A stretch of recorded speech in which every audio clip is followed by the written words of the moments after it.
La province du Sud Kivu s'est jointe à la nation pour commémorer deux dates marquantes de l'histoire de la République démocratique du Congo. Il s'agit du 16 et 17 janvier, des journées de recueillement et d'hommage aux figures emblématiques du pays. Les activités ont été conduites par les gouverneurs de la province du Sud Kivu, le professeur Jean-Jacques Pouroussi. Cette journée a débuté par une messe spéciale à l'église Kimbanguiste, un moment de prière et de méditation qui a rassemblé une foule nombreuse composée des autorités locales, des leaders religieux et différentes communautés. Les responsables de l'église Kimbanguiste ont exprimé leur joie et leur reconnaissance pour la présence du gouverneur à cet événement, soulignant qu'un tel geste reflète l'esprit de considération et d'ouverture prôné par le chef de l'État, Félix Antoine Tshisekedi Tshilombo. Ils ont salué cette démarche comme un signal fort, témoignant de l'importance accordée aux confessions religieuses dans le cadre du développement harmonieux de la société. Ces dernières, à leur tour, promettent d'accompagner le gouvernement sur tous les plans pour un développement affectif des entités.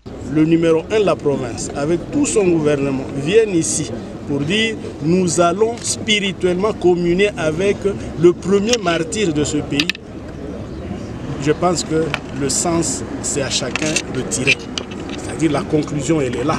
Le pays est en train de se rechercher et de chercher comment intégrer son action dans la dimension spirituelle de manière qu'il y ait intégration et insertion de notre action vis-à-vis de tout ce que nos aïeux, nos ancêtres, spirituellement parlant, désirent et attendent de nous. Après la messe, l'autorité provinciale s'est rendue à la place de l'Indépendance pour une cérémonie de dépôt des gerbes et de fleurs sur le monument de Laurent Désiré Kabila, père de la libération moderne du Congo. Un geste symbolique marquant un moment de recueillement et de reconnaissance envers ces héros nationaux.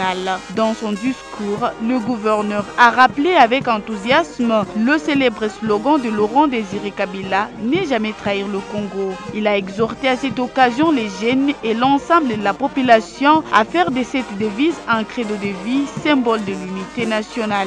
Un sentiment de satisfaction, de fierté de voir que le président de la République, Félix Antoine Tshisekedi Tshilombo, suit la philosophie, l'idéologie, les actions de Laurent Désiré Kabila, mais aussi de tous les héros qui nous ont précédés, à savoir dans l'au-delà, à savoir Simon Kimbangu.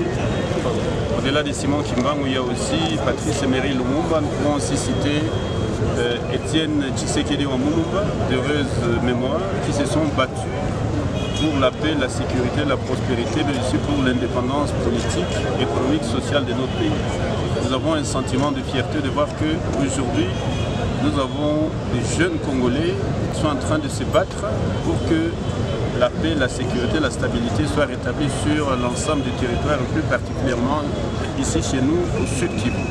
Vous savez qu'à l'heure où nous parlons, le M23, appuyé par nos frères et sœurs du Rwanda, sont en train de commettre des crimes de guerre et des crimes contre l'humanité dans l'est du Congo, notamment dans la partie nord du Kivu.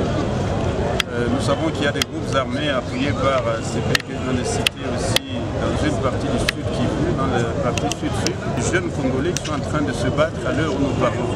Ces gens aussi, ces jeunes militaires, ces jeunes policiers et leurs commandants respectifs sont aussi des héros que nous devons célébrer. Donc, je tenais à remercier très très sincèrement le commandant de la police, ici représenté par le général Issio.